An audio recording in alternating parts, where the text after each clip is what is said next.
કેવીની class YouTube ચેનલમાં આપ સરે મિત્રોનું હું દિલથી સ્વાગત કરું છું। આજે વિદ્યાર્થી મિત્રો વાત કરવાના છીએ ધોરણ 7માં આપણી જે નવીન સ્વાધ્યાયન પોથી આપવામાં આવેલી છે તેમાં સંસ્કૃત વિષયનો પાઠ નંબર 2 મેઘો વર્ષતિ, જે મિત્રો તમારી સ્વાધ્યાયન પોથીના ભાગ નંબર 1માં પાના નંબર 118 થી 120 પર મળી જશે, જેનું આપણે આજે આ વિડીયોમાં સચોટ સાચું અને સંપૂર્ણ સોલ્યુશન જોવાના છીએ। तो चलो विद्यार्थी मित्रों આપણે વિડીયોની શરૂઆત કરીએ। તેના પહેલાં ખાસ કરીને તમે ચેનલમાં નવા છો તો ચેનલને અવશ્ય સબસ્ક્રાઇબ કરી વિડીયોને લાઇક અને શેર કરવાનું ન ભૂલતા। પાઠ 2 મેઘો વર્ષતિ, જેની અંદર પ્રશ્ન નંબર મિત્રો 1 થી શરૂઆત કરીશું। શિક્ષક અથવા વાલી કાવ્યની 4 પંક્તિઓ બોલે તે તમારે સાંભળીને લખવાની છે। અહીંયા તમારે શ્રુત લેખન કરવાનું છે। મિત્રો અહીંયા મેં બોલું છું, તમે પણ લખી શકો છો। तो चलो मैं बोलूँ छूँ, तमारे मोढे लखवानुं चालू करजो। मेघो वर्षति प्रवहति नीरम तुष्यति कृषकः गच्छति गोष्ठम नयति च वृषभम हलमपि वहति कर्षति क्षेत्रम वपति च बीजम। तो આવી રીતે તમારે કાવ્યની 4 પંક્તિ લખી શકો છો। પ્રશ્ન 2, આપેલ ગુજરાતી શબ્દો માટે યોગ્ય સંસ્કૃત શબ્દ લખવાનો છે।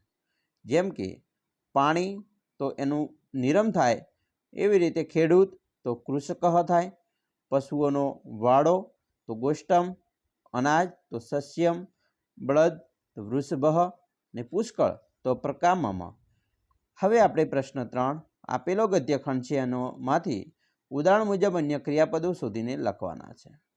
તો અહીંયા મિત્રો આપણે ક્રિયાપદ જેમ કે આપેલું છે ગચ્છતિ, એવી રીતે કરોતિ, ગાયતિ, નમતિ, પઠતિ, ખાદતિ, ક્રીડતિ, જપતિ, લિખતિ અને પશ્યતિ, આવા ક્રિયાપદો આપણે આ ગદ્યખંડમાં સમાયેલા છે। વિદ્યાર્થી મિત્રો આગળ જોઈશું પ્રશ્ન 4, જેમાં વાક્યોને યોગ્ય રીતે જોડવાના છે। જેમ કે મિત્રો પહેલું છે વરસાદ વરસે છે, તો એના માટે છે મેઘો વર્ષતિ। એવી રીતે બીજું છે વાક્ય છે ખેડૂત સંતુષ્ટ થાય છે, તો એનું થશે ગુજરાતીમાં સંસ્કૃતમાં કૃષકઃ તુષ્યતિ। ત્રીજું છે ખેતર ખેડે છે, તો ક્ષેત્ર મિત્રો અહીં થશે ક્ષેત્રમ કર્ષતિ। ચોથું છે વાડામાં જાય છે, તો ગોષ્ઠમ ગચ્છતિ। બીજ વાવે છે, તો મિત્ર થશે બીજમ વપતિ। અનાજ ઉગે છે, તો રોહતિ શસ્યમ। હવે પ્રશ્ન 5 જોવાના છીએ। ઉદાહરણ અનુસાર અન્ય વાક્યો બનાવવાના છે। જેમ કે કૃષકહમ ખાલી જગ્યા વપતિ, તો બીજમનું થશે અનુસ્વાર મૂકવાનો છે અને આપણે મિત્રો વાક્ય બનાવવાનું છે બીજમ બનીને। એવી રીતે મિત્રો મંદિરમ મ છે એને કાઢી અને ર ઉપર અનુસ્વાર મૂકવાનો છે। વૃક્ષની જગ્યાએ ક્ષ ઉપર અનુસ્વાર મૂકવાનો છે। જલમનું જગ્યાએ લ ઉપર મિત્રો અનુસ્વાર મૂકવાનો છે। એવી રીતે અહીંયા વૃષભમ ઉપર અનુસાર, પુષ્પમ ઉપર અનુસાર મૂકીને આપણે વાક્ય પૂર્ણ કરીશું। પ્રશ્ન 6, અહીંયા મિત્રો કોષ્ટક આપેલું છે, તેમાં ક્રિયાપદો છુપાયેલા છે તે શોધીને લખવાના છે। અહીંયા તમને ક્રિયાપદ પણ આપી દીધા છે, તો ચાલો શોધીએ।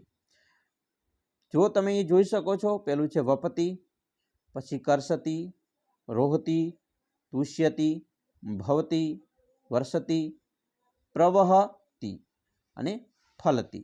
તો આવા ક્રિયાપદો રહેલા છે। પ્રશ્ન મિત્રો 7, શબ્દ જૂથમાં સુસંગત ન હોય તે શબ્દો શોધો।